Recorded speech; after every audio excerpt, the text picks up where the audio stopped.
Squid bones. Let's get it going.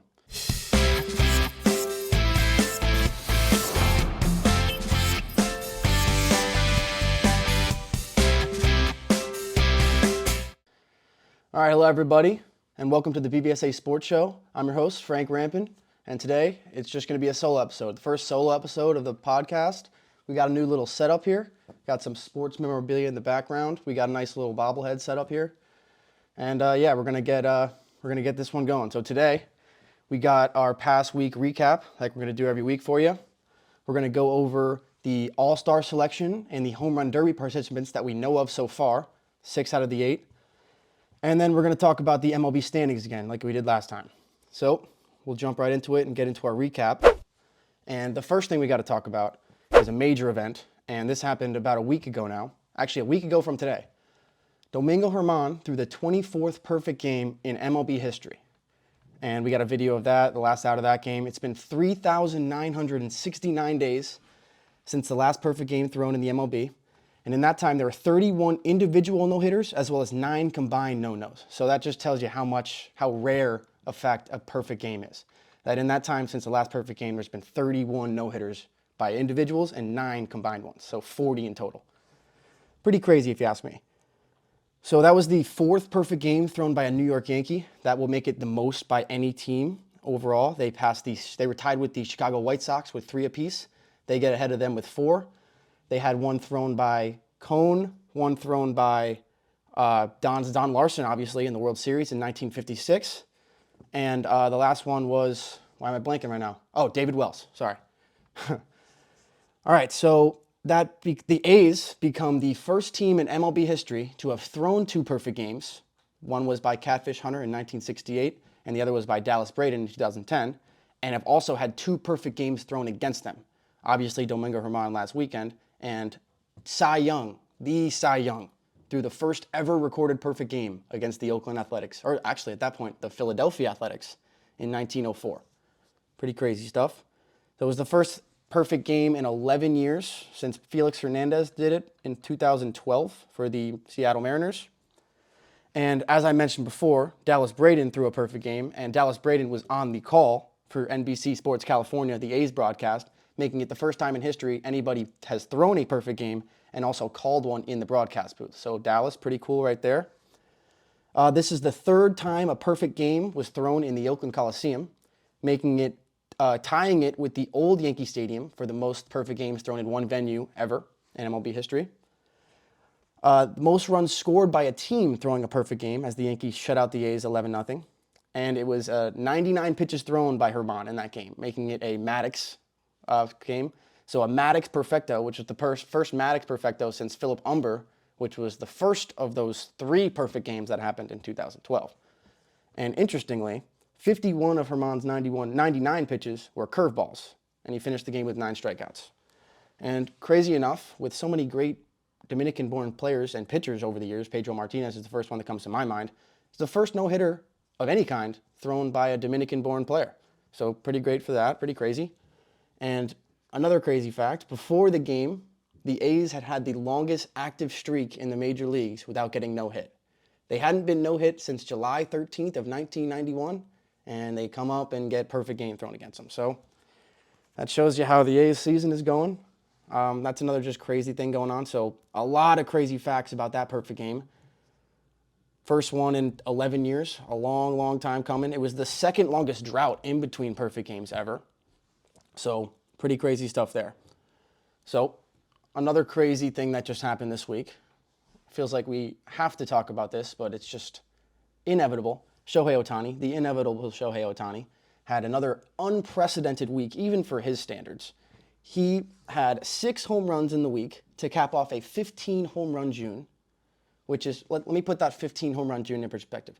So last year, Aaron Judge, he broke the American League home run record, right? And he never had even a 14 home run month, let alone a 15 home run month. So what Shohei Ohtani just did in that month hadn't been done by an AL player since 1961. And that was Roger Maris, the year that he set that record that Judge ended up breaking last year. So he's in unprecedented territory, and he pitches. So yeah, we're going to go into that now. He pitches, right? He had a 2 home run game in a game while he was pitching. He pitched 6 innings of 2-run baseball and had 10 strikeouts, and yeah, he hit 2 home runs at the plate. That's unbelievable. That doesn't happen. Nobody does that. That shouldn't be a fair thing. Shohei Ohtani, you continue to amaze every single day, and somehow he just continues to get better and better and better and better. But last night he had he gave up back-to-back home runs for the first time in his MLB career on back-to-back pitches, nonetheless. And he immediately came out of the game. He had a cracked fingernail issue, but now it's a blister, and he pulled this for the second straight time. His start has been cut short, so that's something to look out there. But still, he got the All-Star break coming up. He'll have a little bit of time to rest up. Hopefully, he'll get back on track for his next start after the All-Star break, and everything will be looking good there. So Shohei Ohtani, maybe a minor setback, but still the absolute freak that we all know and love him for. Oh, and one thing else I didn't forget about him. He hit a 493-foot home run last week, the longest home run in the majors. I forgot about that one. How about that? One of those 6 home runs of the week was 493 feet. What an absolute freak. And then he was selected to his 3rd straight All-Star game as both a pitcher and a hitter for the 3rd straight year. Nobody else has ever been elected as both a pitcher and hitter ever. Babe Ruth, no. Shohei Ohtani 3 times, and that's it. Nobody else ever. So what an unbelievable, what a freak. So moving on, we're going to go to one of my favorite segments, because I'm a former outfielder. I'm an outfielder. So I always got to love the outfield play a little bit more than most, I'd say. So we're going to get to our outfield play of the week. Last week it was George Springer. This week, I think it was Cedric Mullins. Cedric Mullins made one of the most unbelievable catches I've seen all season. And I was watching this play. It was 2 days ago. I was watching this play upstairs here at my house, and I screamed. Like, my parents thought something was wrong. I screamed. It was unbelievable. Cedric Mullins ran from shaded a little bit towards left center field. Byron Buxton smoked one to right center, and he went on a dead sprint, took a couple peeks at the wall, took one last check, and jumped up and made a backhanded catch up against the wall just at the last second. As soon as he made contact with the wall, he made the catch. It was unbelievable. Don't know how he made that play. And it was very, very similar to a play that Ken Griffey Jr. made back in, I believe it was 1995. I'm not sure. Don't quote me on that. But they pulled it up in the broadcast, and we're going to pull it up here for you too. This play is almost identical. And Griffey actually broke his wrist on this play. But, I mean, shows how great that he was, sacrificing the body to make unbelievable plays. But Cedric Mullins, this is pretty much an identical play to the Ken Griffey play that he made years ago. So, Cedric Mullins, props to you. Looking like Griffey out there, looking like the kid. Maybe flip that hat around backwards for me.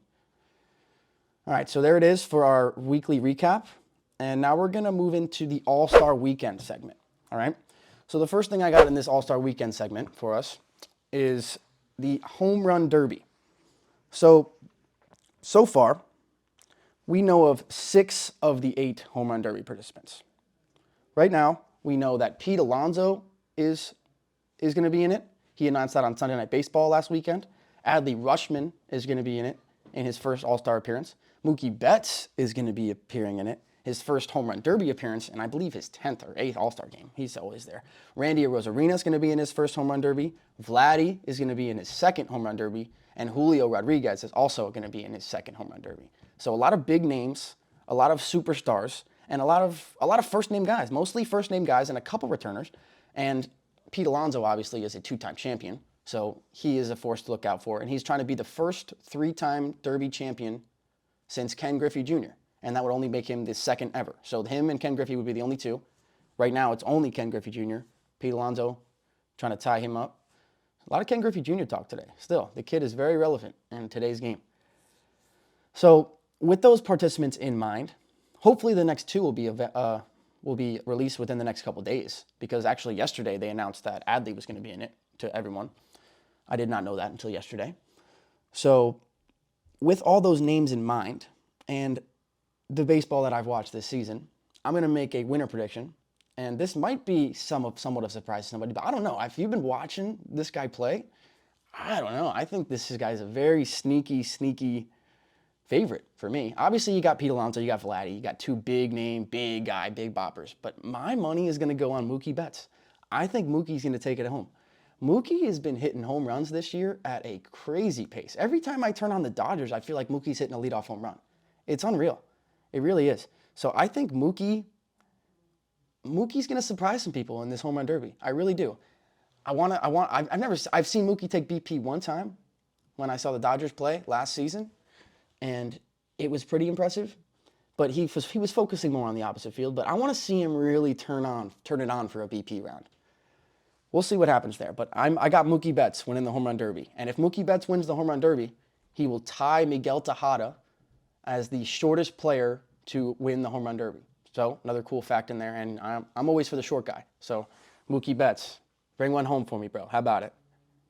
All right. So now that we've covered the home run derby, let's talk a little bit about the All-Star game and the All-Star voting. So this past week, the All-Star voting the fan vote has come to an end, and the starting lineups were released about 5 days ago. And then about 3 days ago, the MLB released on their selection show on ESPN, I believe it was ESPN, it was ESPN, where they released a selection show releasing all the reserves and the pitchers.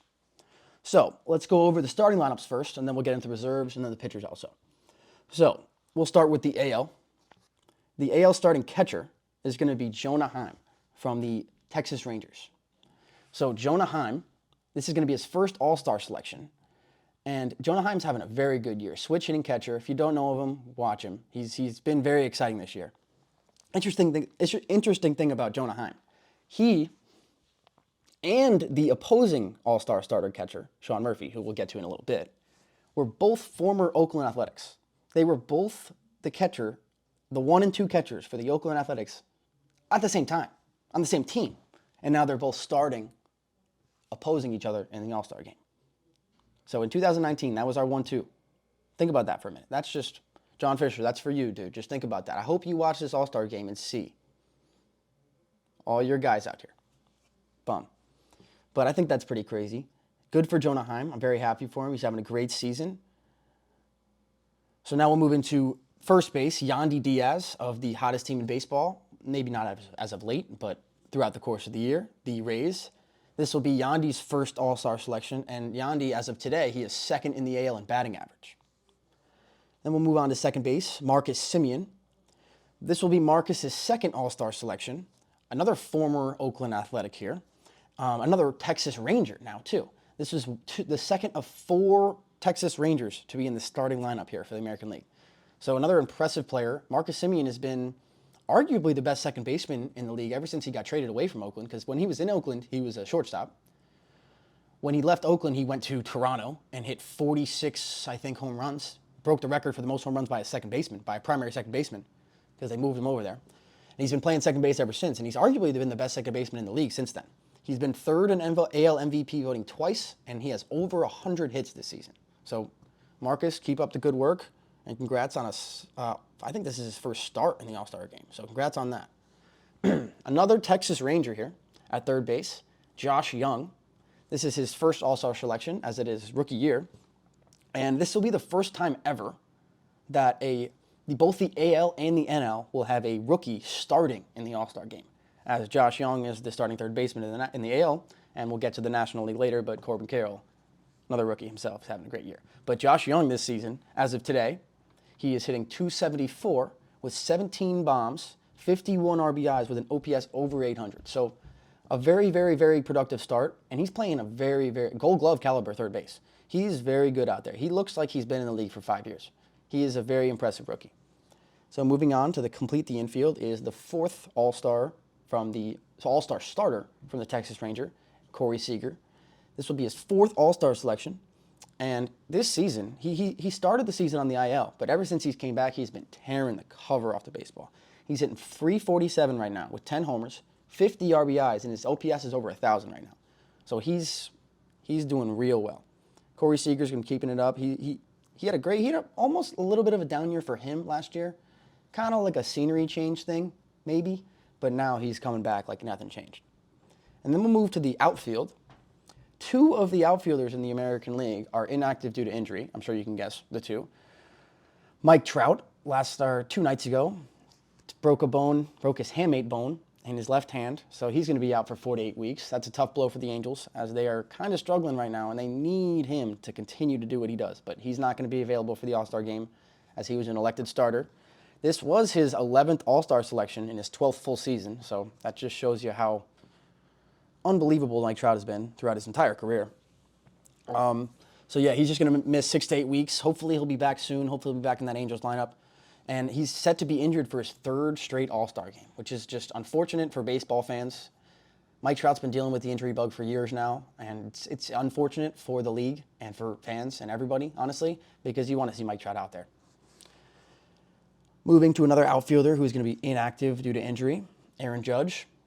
Aaron Judge hasn't played since June 3rd, since he made that unbelievable catch in LA against the wall when he broke through the wall, but he smashed his foot up against a cement wall and ended up spraining, I think he sprained I'm not sure the exact injury, but I just heard a report about him saying that he might need off-season surgery.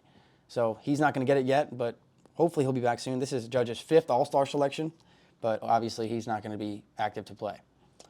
So completing the outfield, and the one outfielder who was selected to be a starter and is going to be available to start in his first All-Star selection is Randy Arozarena, who will also be, like we touched on, competing in the Home Run Derby. So Randy Arozarena, the second Ray to be starting in this AL All-Star team. So hopefully that will be fun. And the DH, as everyone expected, hopefully he'll be able to hit during it, because we probably don't think we're going to see him pitching with that finger. But Shohei Ohtani is elected as the starting DH for the American League. So obviously, like I said, I don't think we're going to see him pitching because of that fingernail or bruise, or I don't know what he's got going on. But hopefully we'll see him as the DH in this lineup. That would be cool. That would be cool. His line right now is ridiculous. So we're at a little bit over the halfway mark. And Ohtani's hitting .303 with 31 home runs, 68 RBIs, and his OPS is over 1,000. Like, he's leading the league in OPS and home runs and RBIs. And he's 10 points off the lead in AL. So we have an Ohtani Triple Crown watch at the halfway point, which is unbelievable. And so we got an Ohtani Triple Crown watch, right? And he's 7-4 on the bump with a 3.32 ERA, 132 strikeouts, and a 1.1 whip. Oh yeah. And his opponent batting average is 180, which is the best in the league. That's robot stuff. That should not be a thing. That's robot stuff right there. So Shohei, I hope your finger's good enough to hit, at least to hit a bomb in the All-Star game. If you don't have to pitch, that's fine, but just give us an EB. All right, so now we're going to shift over to the National League, and we'll start with the catcher, who I touched on briefly earlier. The catcher for the National League will be from the Braves, Sean Murphy. This is his first year in Atlanta after spending his years with the A's. He led the league last year as a catcher, led all catchers in extra base hits for the Oakland A's, even though the A's had an 100-loss season. So that just shows you how good he is no matter what. And he comes over to Atlanta. He gets his first All-Star selection, and he's absolutely tearing the cover off the ball in the middle of that Atlanta Braves lineup, who just had the most ridiculous June I've ever seen in my life. So, like I said, he's the other starting catcher, and both starting catchers were former Oakland Athletics, former teammates, were 1 and 2 catchers for the same team. Unbelievable. Over to first base, Freddie Freeman in his 7th All-Star selection. He's Freddie. He's not going to do anything different. And let me know if you have a theme here. Like, think about a theme here. Think about maybe Atlanta. I don't know. Just think about it. Freddie Freeman was Atlanta. Now he's at the Dodgers. But 7th All-Star selection, 3rd best average in the National League. Freddie Freeman doing Freddie Freeman things. Second baseman, Luis Arias. This is Arias' 2nd straight All-Star selection, 2nd career. He's MLB's average leader by 52 points entering today, which is just an unbelievable number. He's just flirting with 400 all year. I think he's hitting 389 right now. But still, unbelievable. Luis Arias starting second baseman in the All-Star game. Over to third base, Nolan Arenado is going to start over there in his 8th All-Star selection. The 10-time Gold Glover is going to start this year, and good for him. Even though the Cardinals are struggling, him and Goldschmidt are still doing what they do. Nolan Arenado is probably going to win his 11th Gold Glove, and he's just been tearing the cover off the ball basically all year. He's hitting 285, I'm pretty sure. He's just doing what he does, but they've been struggling. It's tough to watch over there. Now, shortstop in his first All-Star selection, another Atlanta Brave, Orlando Arcia. And Arcia, what a surprise player he's been. Now he's a starting shortstop in the All-Star game. The Braves were kind of questioning when they were Braves fans and baseball fans in general were kind of questioning why they let go of Dansby and why they didn't want to pay Dansby. The Braves were keeping all their homegrown talent. They wanted to keep all these homegrown guys, but they let Dansby go, who is arguably the most homegrown of them all. But they didn't want to pay him. And look at this. It's paid off so much. They got the starting shortstop in the AL, or in the National League. I mean, Dansby's an all-star too, but Orlando Arcia's production has been unbelievable. So now we'll go to the outfield, and we'll start it off with another Atlanta Brave, obviously, because why not? Ronald Acuna Jr., who is the front runner probably for NL MVP right now. This is his 4th All-Star selection, and he's the only player ever to have 20 or more home runs and 40 or more steals at the All-Star break, right? Only time that's ever happened. And he's got 50 RBIs on top of that. So he's the only player ever with 20 or more homers and 40 or more steals at the break. And he's also the only player with that plus 50 steals. So just add that on top just for fun, just for fun. So astronomical numbers coming from Acuna. Ridiculous. Another outfielder for the National League is the aforementioned Mookie Betts in his 7th All-Star selection. Mookie will be competing in his first home run derby, which I'm very excited for this year. I told you guys already, that's my pick to win. Mookie this year has 8 leadoff home runs already. That's only one behind the Dodgers franchise record of Jock Peterson with 9. So Mookie, I told you, every time I turned on the TV, Mookie was hitting a freaking leadoff home run for the Dodgers. Here it is. 8 times this year he's done it. One shy of the franchise record. And he's 5'9". Another dude who's not a very big statured man is the final outfielder in the National League, Corbin Carroll. This is his first All-Star selection, obviously, as he's another rookie. And this is the other half of the first rookie pair ever to start opposing each other in the All-Star game. So pretty cool. Josh Young and Corbin Carroll, the first set of rookies ever to play against each other to start in the All-Star game. Pretty wild stuff. And Corbin Carroll, what a specimen he is. He's got 80 gray speed. He's got very good contact skills, and he's got way more power than I thought. So and he plays really, really good defense. He's a true 5-tool player. He really is. Very impressed with Corbin Carroll so far. And his first at-bat back, he had a little shoulder problem. His first at-bat back, who was it against? Max Scherzer. What did he do? Took a changeup outside of the zone and hit it over the fence left field. So, back like he never left. And then the starting DH for the National League will be J.D. Martinez in his 6th All-Star selection. So J.D. Martinez, still doing what J.D. Martinez does, hitting lasers all over the yard. So that rounds out the starters for the American League and National League. And now we'll talk about the reserves. So, for the American League, the reserves, we got the catcher, Salvador Perez, making his 8th All-Star appearance. Another catcher, Adley Rutschman, who is making his first All-Star appearance, who will also be competing in the Home Run Derby. Another cool fact about that, Adley made a promise to his dad when he was a kid that if he ever made the All-Star game and he would compete in the Home Run Derby, that his dad would be the one to throw to him. So his dad is going to be throwing to him in the Home Run Derby, which is a pretty cool story. I hope they do well just because of that. Another reserve for the American League is Vladimir Guerrero Jr. This is his 3rd selection, and he's another Home Run Derby participant. A lot of people's favorite to win. Big body, big swing, big power, a lot of raw power. So fair pick to win that derby. Another Toronto Blue Jay making his 3rd All-Star appearance is Whit Merrifield. And then the 3rd reserve Toronto Blue Jay member is the shortstop Bo Bichette in his 2nd All-Star appearance. So good for the Blue Jays. Have a lot of talent here at this All-Star game. Moving on, we'll go to Jose Ramirez, who's making his 4th All-Star appearance. Jose Ramirez, I believe, is the MLB's most underrated player. Every year, Jose Ramirez hits 300 or right around there with 20-something home runs and over 100 RBIs every single year. Jose Ramirez is the heart and soul of that Cleveland Guardians team, and he always will be. He's not going to go anywhere. He's just there, and he doesn't make outs. He does what he does, and he will not take no for an answer. So, because of the injuries to the 2 outfielders in the American League, they had to release, so the 2 outfielders and the 3 outfielders, because there's a third injury on the bench. Sorry. So yesterday they announced 3 players that were going to fulfill the spots of the inactive players. One of those players, who was originally on my All-Star snub list, but now he's going to be in the All-Star game because he's a replacement player, is the infielder from the Rays, Wander Franco. He was added to replace the injured Aaron Judge. So this is his first All-Star selection. And Wander Franco has been having an unbelievable year to this point. He's hitting like 285. He hit his 10th home run yesterday. He's around 50 RBIs. And I was shocked when I did not see his name in the reserves on the first part. So good for him to get in there. So now shifting over to outfielders.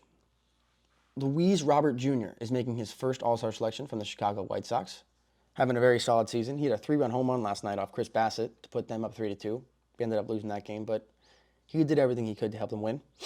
Outfielder Austin Hayes of the Baltimore Orioles is making his first All-Star appearance. Good for him. He's third in the AL in batting average right now. He's sitting like 315 right now, or 310.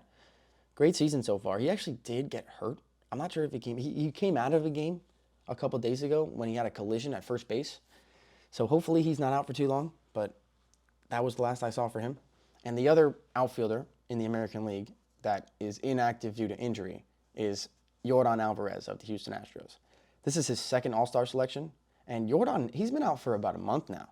He had like some oblique or back tightness, and he was out for about a month. And right when he came out, the Astros started to play worse baseball. They struggled a little bit. The Angels kind of took second place and like were ahead a little bit.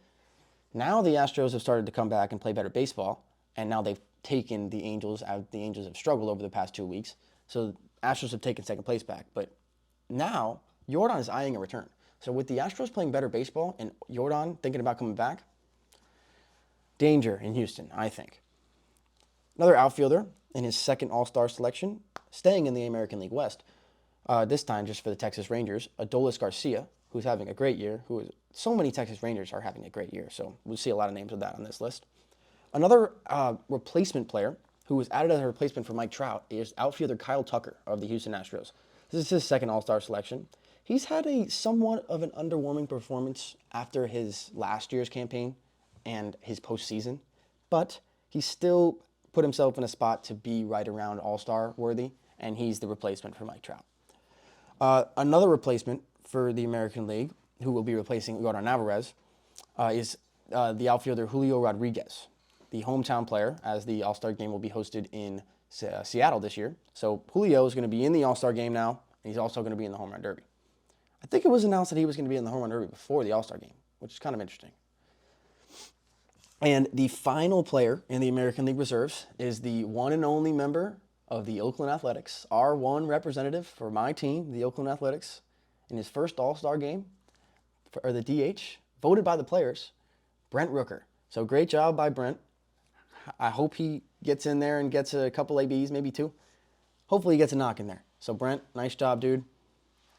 Good work for the A's. Need one of those, at least one. All right, so now we'll shift over to the NL, and we'll start with the catcher.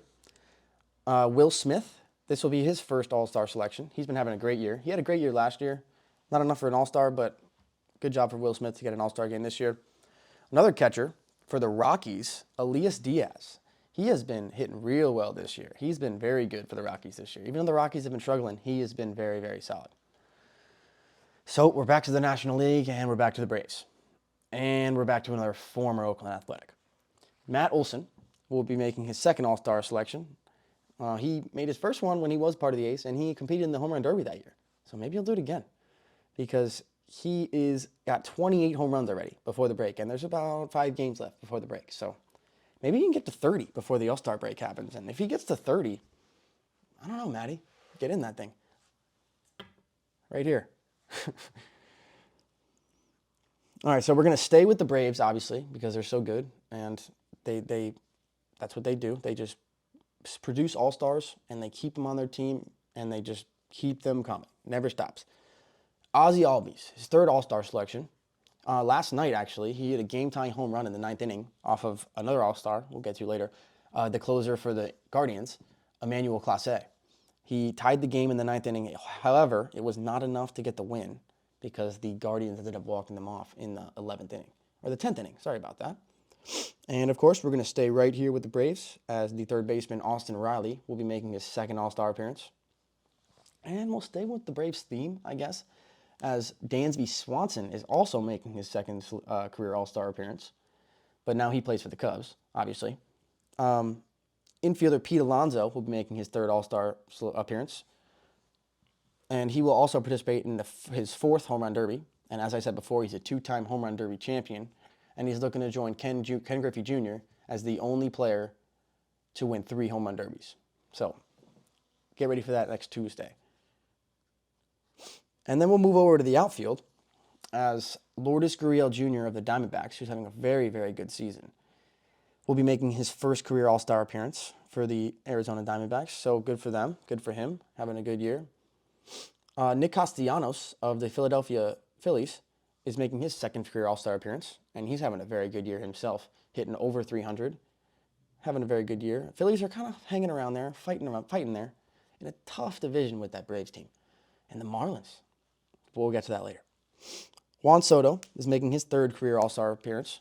He leads the MLB in walks, as even though Soto maybe not be having the season that some people thought he would, he's still up there with his 350, 380 on base percentage as he leads the MLB in walks. He's still hitting like 260, 270. He'll come around. I'm telling you, he'll come around. I saw him hit a home run in the World Baseball Classic in March, and it might have been the most impressive swing I've ever seen in my life. So I'm looking forward to seeing more of that soon, and I think it's coming. And the DH, voted by the players for the National League in his first All-Star selection, is Jorge Soler. So the 2021 World Series MVP, obviously, for the Braves, who hit all those clutch home runs, who hit the World Series clinching home run onto the train tracks in Houston, Jorge Soler will be making his first All-Star game appearance. So that rounds out the reserve players for both leagues. And then we'll move into the pitching staff. So the American League pitchers, obviously, we're going to start with Shohei Ohtani, because why not? He's there every year. His third All-Star selection as both a pitcher and a hitter. And again, no one else has ever done that. He's the only person. They should just make it the Shohei selection. Garrett Cole, sixth All-Star selection, third as a Yankee. Luis Castillo will be making his third All-Star selection or All-Star appearance. Sorry about that. Sonny Gray, who has found his way again. Didn't even mean to rhyme that. Third All-Star selection for him, first as a Twin. First time he's been an All-Star since, I think, 2018, 19, but he's found a different gear this year. Nathan Eovaldi of the Texas Rangers, he's been really, really good this year. Second All-Star appearance. Kevin Gausman will also be making his second All-Star appearance for the Toronto Blue Jays. Shane McClanahan, who is inactive due to injury, will also be making his second All-Star appearance. He's MLB wins leader. He's the MLB's wins leader. Sorry about that. But he's not going to be active due to injury. Framber Valdez will be making his second All-Star appearance for the Houston Astros. Michael Lorenzen is the Detroit Tiger All-Star in his first All-Star game. George Kirby is added to the rotation, though, as for McClanahan, as McClanahan is not going to be available. So George Kirby for the Seattle Mariners, he'll be on there. Hometown Seattle Mariners, another pitcher. And then we'll go to the American League relievers. In his fourth All-Star game, Kenley Jansen, who has recently just got his 400th career save, making him one of, I believe, 8 now, because Kimbrel got his as well. So one of 8, he was the 7th, but Kimbrel was the 8th. So one of 8 players ever to have 400 career saves. So great for Kenley Jansen, 4th career All-Star selection. Emmanuel Clase will be making his second career All-Star appearance. He's second in the AL in saves with 24, as he blew a save last night, actually, against the Braves, because, as I said before, Ozzie Albies hit a homer off him to tie the game. Guardians still won, but he blew the save. Jordan Romano got a save last night to give him 25. So Clase falls one behind Jordan Romano. Jordan Romano, not an All-Star. Clase is in his second time. And then the 2 dynamic relievers for the Baltimore Orioles will be making their All-Star game debuts. And I think this might not be their first. Felix Bautista and Yainer Cano.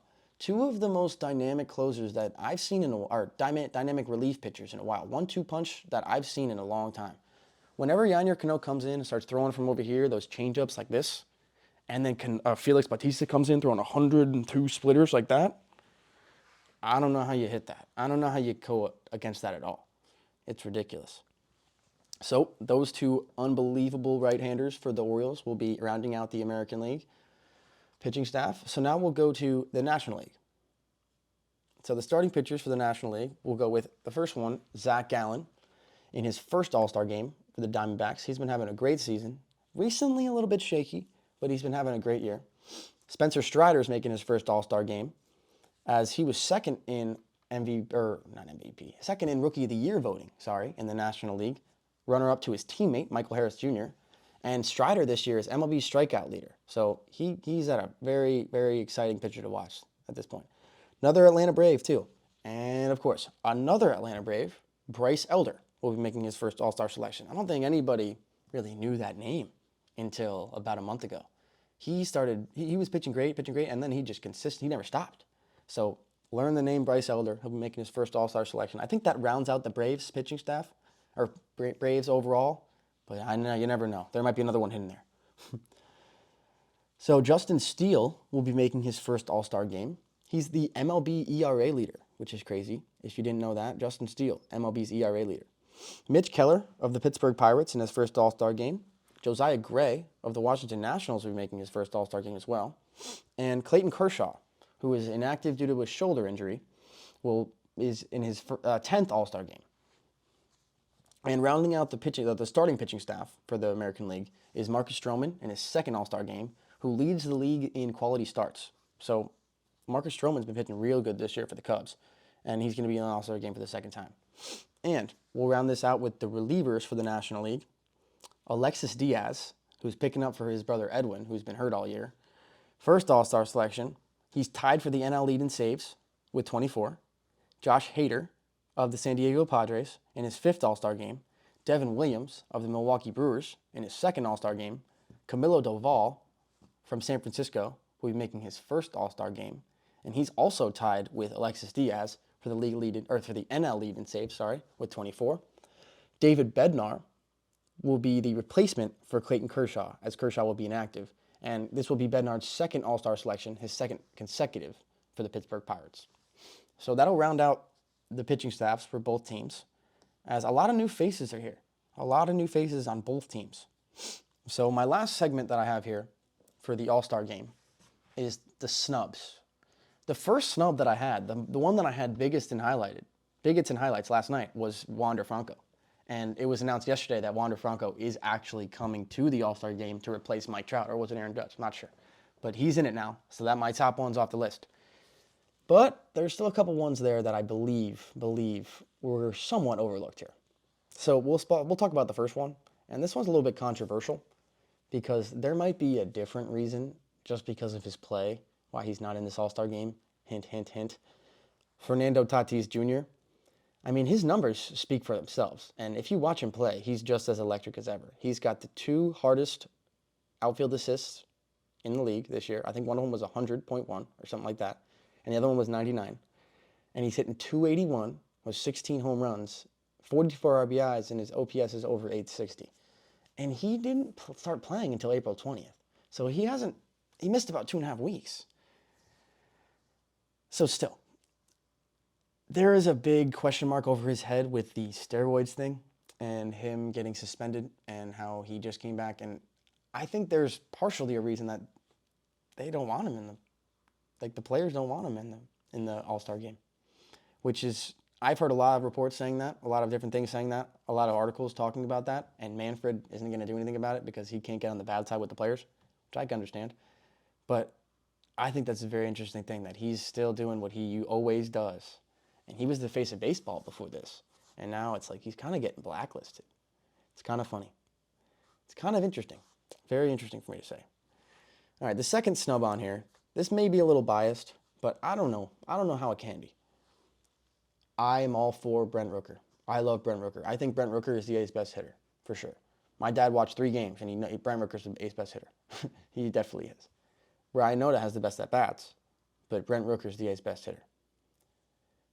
Arguably, Esteury Ruiz might deserve to be an All-Star instead. I think Brent Rooker deserves it, but I think Esteury Ruiz does too. Esteury Ruiz is not a power hitter. He's not going to give you 10 home runs. He's not going to do it. He's going to drive in some runs. He's hitting 400 with runners on scoring position, 400.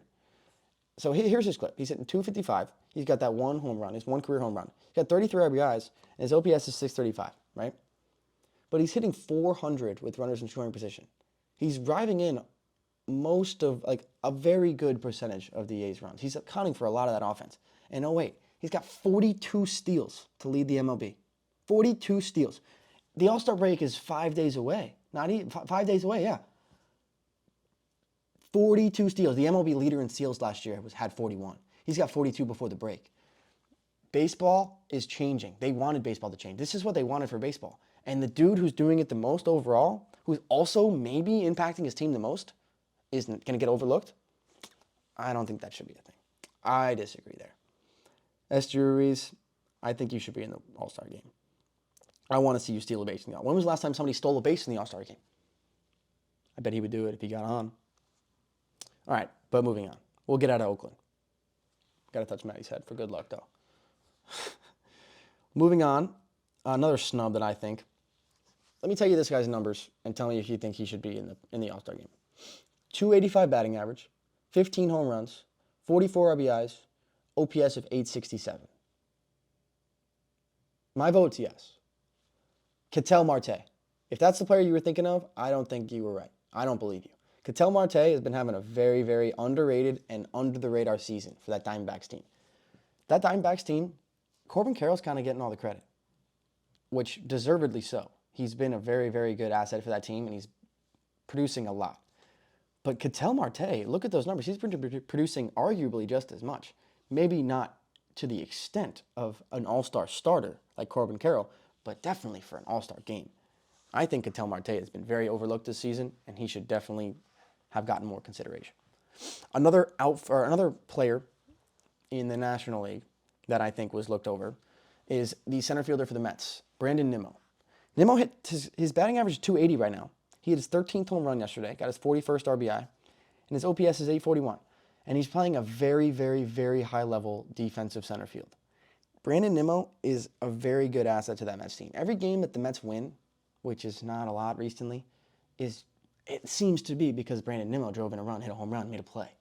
It's like this guy is kind of like, I don't want to say carrying because he's not, because they're not playing well, but he's the reason for a lot of their success recently.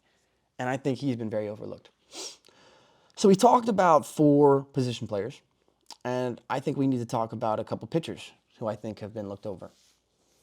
So we'll start with Joe Ryan of the Minnesota Twins.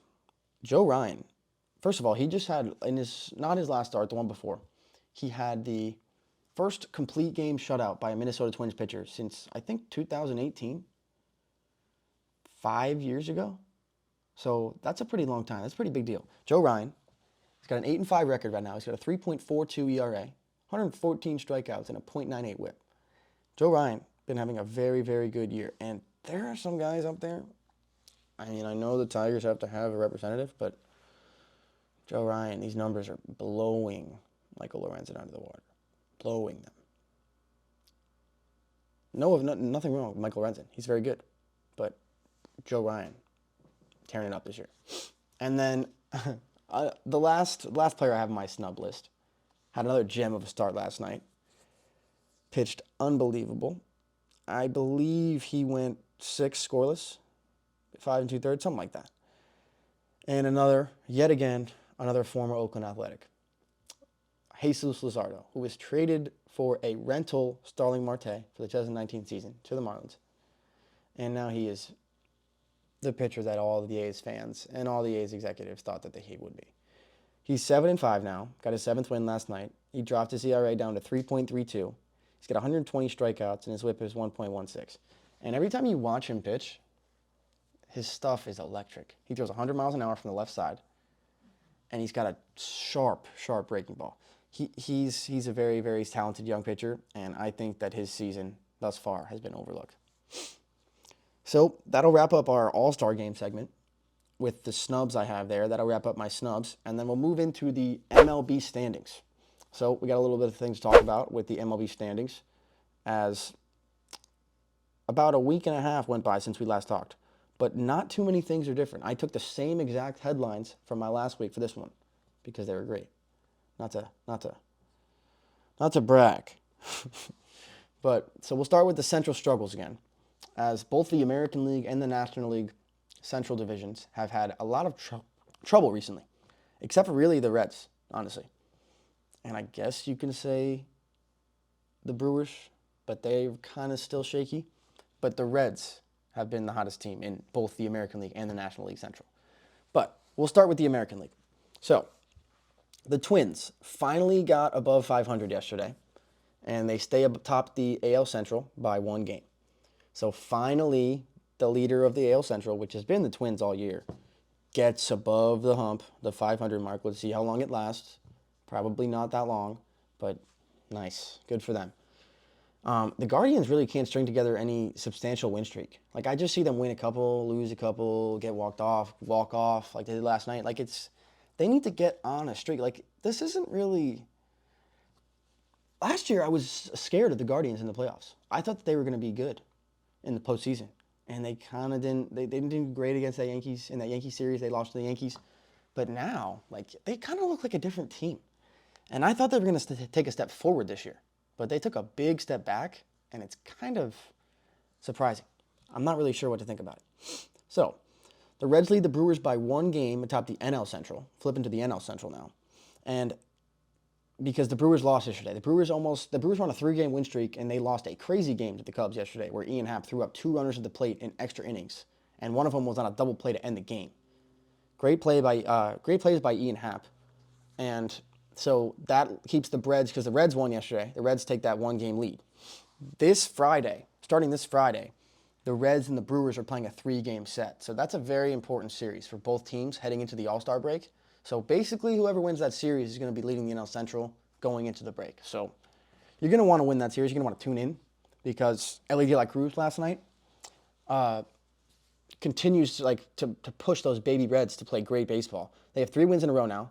And last night, Ellie De La Cruz went 4 for 4 with a run scored and an RBI. And he became the first player 21 years or younger to have 2 4-hit games within the first 25 games of his career since Luis Rivas in 2000 and 2001. So let me just say that again. The first player 21 or younger to have 2 4-hit games in their first 25 games in 25 years. Psycho. And then he also became the first player 21 or younger to have a 4-hit game on the 4th of July since Bobby Doerr in 1939, which is about 80 years ago. So, crazy. So along with De La Cruz's historic performance yesterday, the Reds also got 2 homers from Jonathan India and another 4 hits from Spencer Steer. So the Reds had 2 4-hit performers last night and then another 2 home run performers. So the Reds playing on a different level right now. And it looks like they can't be stopped, honestly. So I'm very excited to see this Brewers-Reds series this weekend. I really think it's going to be exciting baseball. And if the Reds can continue doing what they're doing, they're going to look at, I don't know, a 2, maybe more game lead in the Central. But I don't want to get ahead of myself. So we'll see what happens this weekend, as I'm really looking forward to that game. And hopefully Ellie De La Cruz can make some more history, because watching that guy play is just off the charts fun. Off the charts fun. He's getting up there with Shohei Ohtani for most fun player to watch in the league, because they're doing something that you don't see every single day on a baseball field. And it's awesome. Great for baseball. Okay, so speaking of Ohtani, we're going to go out to the West with the surprise leaders out West, because still, I mean, the Rangers and the Diamondbacks hold their division leads. And I don't think I would have said that. I'm Dodgers-Astros all day long. All day long, I would have told you. Rangers, Diamondbacks. I love it. It's crazy. So the Rangers, 4 all-star starters and 6 in total, with Adolis Garcia and Nathan Eovaldi, keep them atop the AL West. So Heim, Simeon, Young, and Seager, obviously, the 4 starters in the all-star game, have all been, they're all-star starters, obviously, so they've been producing at a high clip. And then Adolis Garcia and Nathan Eovaldi, both been unbelievable. So 6 all-stars for them, just staying hot, playing awesome. And they continue to stay red hot on offense. They just won't stop. The bats are just alive and well. They lost a game where they scored 11 runs the other day. So that just shows you what it takes to beat the Rangers right now. But the team that beat them was the Astros, of course. Astros beat them 12-11. And the Astros bats are getting hot now. And they just took over the Angels for second place in the division over the past week or so. And that's That's dangerous. I'd be nervous if I'm the Rangers right now. Because once those Astros bats get hot and they start to wake up, that pitching staff starts to get a little bit more healthy, get into rotation and pitching well, and then Jordan comes back, because he's looking like he's coming back maybe right after the All-Star break. Oof, that is a dangerous squad. That's a dangerous team. The Astros are always dangerous, and if Jordan comes back when they're just getting hotter, he's only going to add the cherry on top. So, the Angels, though, they might be in trouble. They've lost 7 of their last 8. They lost an Ohtani start last night. Ohtani's start was cut short, like I said before. Trout broke his hamate. He's going to be out 48 weeks. Rendon fouled the ball off his shin yesterday. He's going to be out for a little bit. So it looks like all the wheels fell off for the Rangers on the same 3 days. The Angels in 3 days. So we're going to have to see how they fight back from that and bounce back from that. They kind of need the All-Star break right now. They can't get here fast enough. And they need it to be like 2 weeks. But it's really only 5 days, 4 days. So we'll see how the Angels can do. And despite Ohtani's magic over the past week, they weren't able to do it. So the superstars can't do everything for them. And now that they're hurt, we'll see what happens. So now we'll talk about the National League West. And last night, I talked about it earlier, Corbin Carroll returned to the lineup. And in his first at-bat, he homered off of Max Scherzer, because why wouldn't he? He's got unbelievable play coverage. He's sneaky powerful. Corbin Carroll, sure, I expect him to get infield hits. I expect him to make plays in the field. I expect him to hit a triple. But I don't expect him to hit a home run on a changeup that's 2 inches out of the zone and just poke it over the left field fence. That's not something I expect him to do. I don't expect him to turn on an inside fastball and hit it over the pool. But that's the things that I see him do. It's crazy. The guy is very impressive. If you haven't watched Corbin Carroll yet, true 5-tool player, you got to watch him play soon. And you're going to. If you watch the All-Star game, you're going to see something special. I bet he's going to do something special. He might be a guy that could steal a base in the All-Star game. I could see it. But the Dodgers did jump ahead of the Giants to take claim of second place, as the Giants had a little bit of a rocky week, but they're still playing good baseball. And I think this NL West race is going to be arguably the best in baseball. This one and the NL Central, just because the NL Central is going to be, they're all close right now, but not as high level. But the NL West is going to be a very tight race. I believe the Diamondbacks have about a 3.5 game lead. Let me check on that. Oh, it's down to 2. So it's 2 game lead for the Diamondbacks, which is very interesting now. So that's going to get very tight. That'll be very tight. The Giants, the Dodgers, and the Diamondbacks are all going to be fighting for that first 2 spots in the NL West. So that's going to be fun to watch. Make sure you keep your eyes out for that. But, like I just said, it's going to be those 3 teams, right? Where are the Padres? Who knows? They did beat the Angels last night. They beat Shohei Ohtani. They forced him out of the game. They hit back-to-back homers off him for the first time ever on back-to-back pitches. But they're still, how many? 6 games under 500. Are you kidding me? The San Diego Padres can't be 6 games under 500. Ha-Sung Kim, Soto, Tatis, Machado. They just DFA'd Nelson Cruz, Cronenworth. They need to at least be fighting for 3rd place in the division. They're not even talked about for the race right now. They got to just figure themselves out. If the Padres can figure something out at the All-Star break and come back hot, maybe, but it's starting to feel like they're the Cardinals a month ago. How everyone's like, oh, they're going to be fine. They have too much talent. The Cardinals aren't fine. The Cardinals are nowhere near fine. They're not even going to be in the race. They're going to be done. It's like the All-Star break. They're going to be done soon. That's kind of the vibe I'm getting from the Padres right now. I don't want it to be true, but how long can you say these guys are going to turn it on and get something going, because they can't produce a win streak? They can't get anything substantial going, and it's crazy to watch. And I hope I'm wrong, but this Padres team feels like the Cardinals about a month ago. But we'll see. And then my final segment for the MLB standings is the wins in the East segment, because, the AL East is winning games at a historic pace. All teams in the American League East are above 500. Oh, no, they're not. The Red Sox lost yesterday. They're 500. But all teams in the American League East are at least 500 or above. That is ridiculous. No division ever has had all 5 teams finish over 500. So the the American League East is very, very close to being on pace to doing that. So the Rays and the Braves are remaining strong atop their respective Eastern divisions. And, I mean, the Braves took over as the MLB's hottest team. Over that month of June, they absolutely raked. I think they hit 67 home runs in the month. Think about that. That's ridiculous. 67 home runs in the month. And they took a commanding lead in the division. It's about 10 games, I think. But even though that they're playing at this incredible level and leading this division by a ton, the Marlins are still playing very good baseball. They're 13 games over 500. The Miami Marlins are 13 games over 500. Heading into the All-Star break. 5 games left until the All-Star break. That's ridiculous. The Marlins, I don't think anyone would have said that, but Luis Arias has woken up that offense. And the pitching staff is doing enough. And Yuri Perez is unbelievable. He's super young. Sandy's not been doing it, but Yuri Perez has been doing it.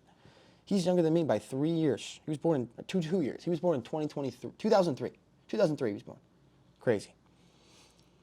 And Miami is first in the MLB in go-ahead pinch hit RBIs and first in the MLB in defensive runs saved by positioning. So two pretty crazy advanced stats for people that like advanced stats here.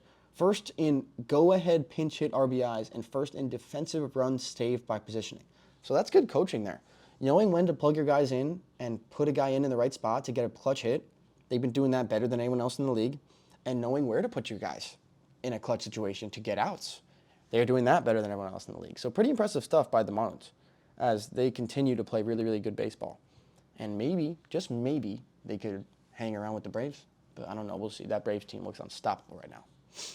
And the Phillies are kind of just hanging around in that division. They're kind of just there. They can't really get too much going, but I think they'll be there by the end of the season. I believe that Phillies team, just like we say about the Padres and the Cardinals, they got too many good players to not be around come season end. But we'll see. We'll see what happens there. And the Mets just continue to be the Mets. Just be the Mets. And I just don't understand. They won last night. They beat the Diamondbacks. Francisco Alvarez hit a 467-foot home run. Longest homer by the Mets this year. But, I mean,